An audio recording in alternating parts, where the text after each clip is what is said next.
Sebelum kalian menonton video ini, jangan lupa like dan subscribe ya. Terima kasih. Assalamualaikum warahmatullahi wabarakatuh. Apa kabar anak-anak semuanya? Semoga dalam keadaan sehat walafiat ya. Nah, pada kesempatan kali ini Ibu akan membahas materi tentang kendalikan emosimu dengan tujuan agar anak-anak semua menjadi individu yang mampu mengendalikan emosinya sendiri. Nah, kira-kira emosi itu apa ya? Di sini ada pengertian emosi. Emosi adalah hasil dari reaksi tubuh dalam menghadapi situasi tertentu. Emosi juga adalah salah satu potensi yang dimiliki manusia sejak lahir dan akan berkembang sesuai dengan lingkungannya.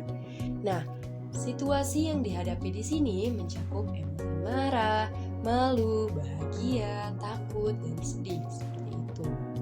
Nah, selanjutnya ada jenis-jenis emosi. Ada 3 jenis emosi. Yang pertama, emosi yang berkaitan dengan perasaan syaraf jasmania. Yang kedua, emosi kondisi fisiologis. Dan yang ketiga adalah emosi kondisi psikologis. Emosi yang berkaitan dengan perasaan syaraf jasmania mencakup perasaan dingin, panas, hangat, sejuk, dan sebagainya. Muncul karena faktor cuaca, ruangan, atau tempat individu itu berada. Sedangkan emosi kondisi fisiologis adalah emosi sakit, meriang, dan sebagainya muncul karena faktor kesehatan. Dan yang terakhir, emosi kondisi psikologis adalah cinta, rindu, sayang, benci, dan sebagainya. Muncul karena faktor hubungan dengan orang lain, seperti itu. Nah, selanjutnya ada macam-macam emosi. Yang pertama, ini gambar apa? Iya, ini adalah emosi marah.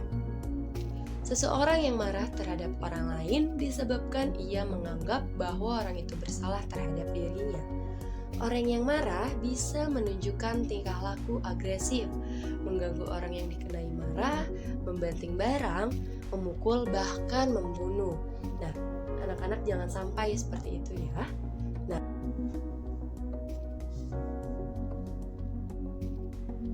Nah, kira-kira nih yang kedua ini gambar apa? Iya, ini adalah emosi sedih. Semua orang yang mengalami musibah pasti merasa sedih.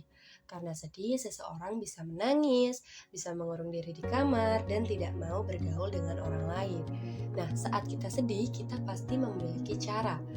Ada yang menangis terseduh-seduh, ada juga yang diam saja, ada yang harus mengurung di kamar dan tidak mau bergaul dengan orang lain.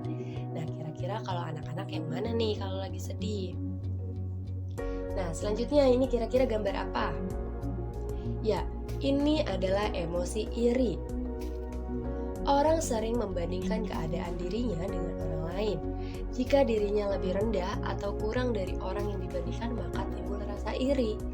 Emosi iri harus dapat dikendalikan dan diekspresikan secara positif. Ekspresi iri yang positif akan menimbulkan gairah, usaha, dan meningkatkan kerja secara positif untuk menyamai orang yang dibandingkan itu. Nah, jadi kalau misalkan anak-anak iri sama temannya yang prestasinya lebih baik dari anak-anak, itu jangan cuma hanya iri, tapi dirubah menjadi hal yang positif. Jadi giat belajarnya biar prestasinya lebih tinggi dari orang yang dibandingkan itu. Seperti itu. Jadi jangan sampai memiliki rasa iri. Selanjutnya, kira-kira ini gambar apa? Ya, ini adalah emosi takut. Ekspresi dari rasa takut dapat berupa lari menjauh dari objek penyebab takut. Rasa takut menyebabkan seseorang menghindari objek penyebab takut itu. Misalkan, anak-anak lagi jalan, terus ketemu anjing, anak-anak takut sama anjing. Pasti baru lihat anjingnya aja, anak-anak udah lari, padahal si anjing belum tentu mengejar. Selanjutnya ini gambar apa? Iya, ini adalah emosi cinta. Cinta adalah pancaran, ungkapan perasaan jiwa, ekspresi hati, dan gejolak naluri berupa kasih sayang. Rasa kasih yang menyelimuti hati seseorang terhadap yang dicintainya. Rasa cinta ini bisa timbul kepada orang tua, kakak beradik, saudara, teman, sahabat, bahkan guru, dan orang-orang di sekelilingnya, seperti itu. Nah, selanjutnya ada contoh perilaku emosi yang tidak cerdas. Ini contoh perilaku yang tidak seharusnya ditiru, seperti itu ya.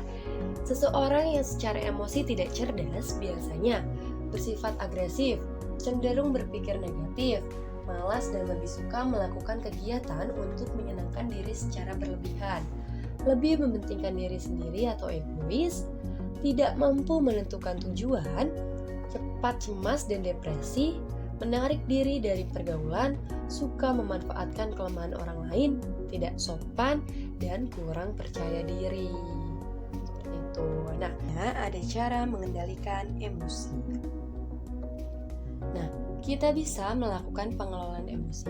Seseorang berhasil mengelola emosi apabila mampu menghibur diri ketika ditimpa kesedihan, dapat melepas kecemasan, kemurungan, dan bangkit dari permasalahan yang dialaminya. Jadi, anak-anak bisa dikatakan mampu mengendalikan emosi ketika anak-anak semua mampu menghibur diri ketika ditimpa kesedihan, melepas kecemasan, kemurungan, dan bangkit dari permasalahan yang dihadapi oleh anak-anak semua. Ada beberapa cara yang dapat dilakukan untuk mengendalikan dan mengarahkan emosi secara positif, yaitu yang pertama, setiap tindakan harus didasarkan pada akal sehat, itu harus. Yang kedua, berpikir tentang akibat negatif yang mungkin terjadi. Jadi sebelum melakukan sesuatu harus tahu dulu nih sebab akibatnya apa. Kalau melakukan ini kira-kira ada nggak ya hal negatif yang akan diterima dan lain sebagainya, seperti itu.